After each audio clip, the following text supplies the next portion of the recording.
Imaginez un instant que vous soyez confronté à l'un des épisodes les plus choquants et révélateurs de l'histoire récente de l'Irak. Un événement que peu de gens connaissent, mais qui a changé à jamais notre façon d'appréhender la justice divine, la fragilité de la vie et le poids de nos choix. C'est à Bagdad, en 1932, qu'un événement aussi inquiétant qu'inexplicable ébranle les structures de cette société. Ce jour fatidique, deux jeunes musulmans, Salman et son ami persan, ont tragiquement perdu la vie.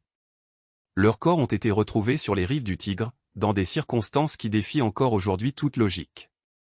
Ce qui rend cette histoire encore plus impressionnante, c'est le contexte. Le roi d'Irak venait de promulguer un décret accordant l'amnistie aux prisonniers, et les deux garçons, reconnus coupables d'un crime non précisé, étaient sur le point d'être libérés.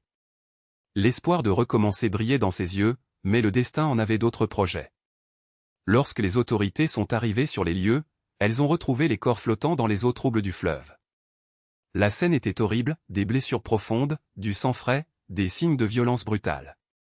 Salman, en particulier, avait une coupure au bras bandé avec un tissu sanglant, comme s'il avait tenté de se défendre jusqu'à son dernier souffle. Mais ce qui a vraiment laissé tout le monde perplexe, c'est ce qui s'est passé ensuite. Alors qu'il retirait les corps de l'eau, quelque chose d'extraordinaire s'est produit. Les cadavres, qui auraient dû être inertes, se mirent à bouger.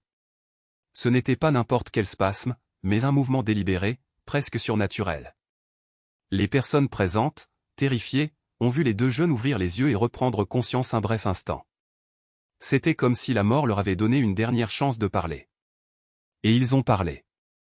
D'une voix faible mais claire, ils décrivèrent ce qu'ils voyaient de l'autre côté. Ce n'était pas un lieu de ténèbres ou de lumière aveuglante, mais une sorte de cour céleste, où chaque action, chaque parole, chaque pensée était pesée avec une précision impitoyable. Ils ont vu leur propre vie défiler devant eux, comme un film au ralenti, et ont compris que rien n'échappe au jugement divin. Les bonnes actions étaient récompensées par une paix indescriptible, les mauvais, avec des souffrances proportionnelles. C'était une justice parfaite, sans faille, sans excuse. Le plus impressionnant est qu'après cette révélation, les corps sont redevenus inertes. Mais le message avait déjà été passé. Ceux qui ont été témoins du phénomène en ont été marqués à jamais. Certains ont tenté d'étouffer l'affaire, craignant que la nouvelle ne provoque des troubles, voire une révolte. D'autres, cependant, ont estimé qu'il s'agissait d'un signe, d'un avertissement pour vivre de manière plus consciente et vertueuse. Les deux jeunes ont été enterrés avec les honneurs, parmi une foule qui, même sans vraiment comprendre ce qui s'était passé, sentait que quelque chose de sacré avait été violé. Et aujourd'hui encore, quiconque entend cette histoire ne peut éviter une question inconfortable, et si, au moment de la mort, nous étions tous confrontés à la vérité absolue de nos vies? Et s'il n'y avait aucun moyen d'échapper au poids de nos choix? Cet épisode n'est pas qu'une simple curiosité historique.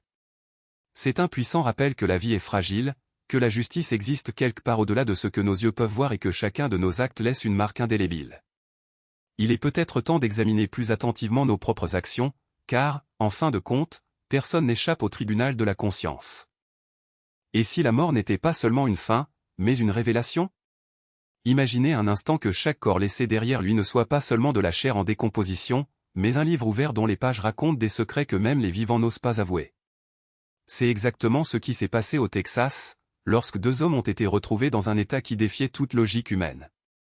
Ce n'étaient pas seulement des cadavres, ils étaient la preuve vivante, ou plutôt morte, que la vérité, aussi cruelle soit-elle, trouve toujours un moyen d'émerger. Ce que ces corps révélaient n'était pas seulement l'horreur de la décomposition, mais aussi la précision implacable des lois divines. Chaque détail, le gonflement, la décoloration, l'heure exacte à laquelle la chair commence à tomber des os était comme une horloge cosmique marquant le moment où la justice se manifeste. Il n'y a aucun moyen de tromper la nature, tout comme il n'y a aucun moyen de tromper le Créateur. Les signes étaient là, clairs comme le jour, la raideur initiale, le dégagement de gaz, la transformation du corps en une carte de ses propres choix.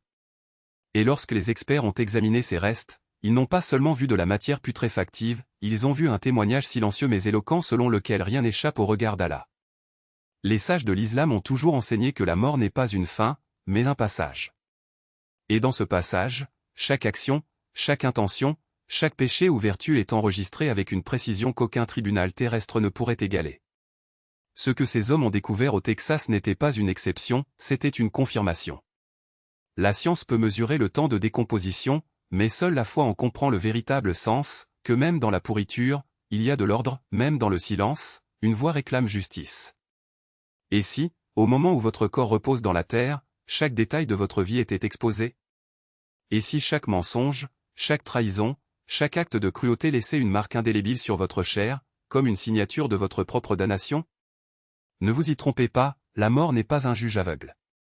Elle est le témoin le plus fidèle, le miroir qui reflète sans pitié ce que nous avons été dans la vie. Et quand la résurrection viendra, comme promis, ce ne seront pas seulement les corps qui ressusciteront, ce seront la preuve, l'évidence, le poids écrasant de chaque choix. C'est donc aujourd'hui le jour de la réflexion. Aujourd'hui, c'est le jour pour se demander, que dira mon corps de moi quand il n'y aura plus de mots? Quelle histoire raconteront mes os, ma chair, l'odeur de pourriture qui m'enveloppera un jour? La réponse est entre vos mains maintenant.